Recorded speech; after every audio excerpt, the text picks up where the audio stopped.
In the heart of the United States, a top-secret mission begins. A group of elite soldiers is sent to retrieve an unknown object from a mysterious compound deep in the mountains. But what they uncover inside is far darker than anything they could have imagined. With every step they take, something more sinister seems to awaken. The walls begin to pulse, whispers echo in the dark, and soldiers start vanishing without a trace. What is this place? And why does it seem like the very building is alive? The truth is buried deep, but not for long.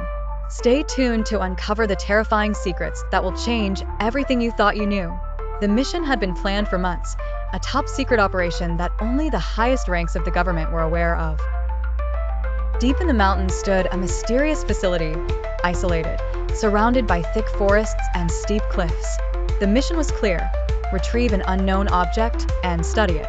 But nothing could have prepared them for what they were about to uncover. As the team approached, an unsettling silence blanketed the area.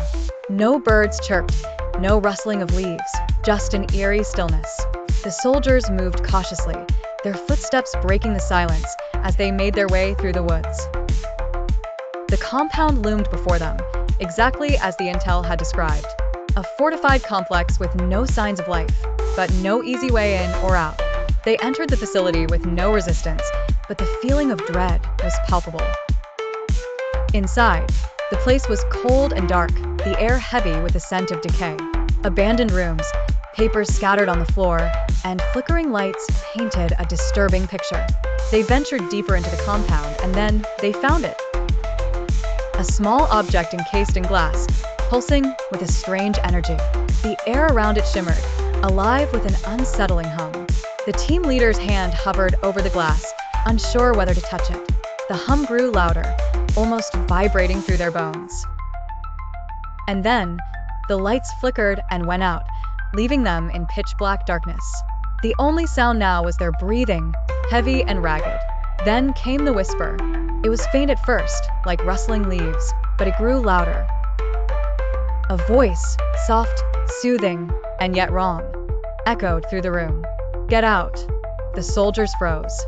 The voice wasn't coming from them. It felt as though the very walls themselves were speaking. "Did you hear that?" one of them whispered. "I heard it," the leader replied, gripping his weapon tightly. Suddenly, the ground trembled.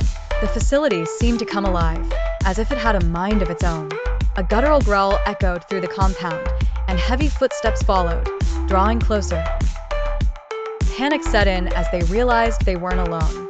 "Move!" the leader shouted. They turned to flee, but the doors had vanished. Instead, they were faced with an endless, twisting corridor. "Where did they go?" one of them yelled. The whisper returned. "You're not leaving." The walls seemed to close in on them, warping and shifting as if the building itself was alive. Soldiers began to disappear one by one. They turn a corner and never return. Their calls echoed back, hollow and distorted. The darkness grew thicker, the whispers louder, and then the walls began to bleed. Crimson fluid seeped from cracks in the concrete, pooling on the floor and creeping along the walls. The team fought to stay together, but the very fabric of reality seemed to unravel around them. It was impossible to distinguish what was real and what wasn't. Then, just as suddenly as it started, the whispers stopped. The bleeding stopped. The facility fell silent again. But it was too late. The soldiers had been broken, mentally shattered by what they had seen and heard. The object in the center of the room pulsed one last time, louder than before, as though it was feeding off their terror. And then the screen went black. The mission was a failure. The truth of what they had uncovered would never be known. No one would speak of it again. Yet deep in the mountains, the compound still stood, waiting for the next team, the next mission, the next group of soldiers who would try to uncover its secrets. But they, too, would disappear, because the mission had never truly been about retrieving the object. It had always been about keeping the truth buried. And that truth? It was waiting, always waiting.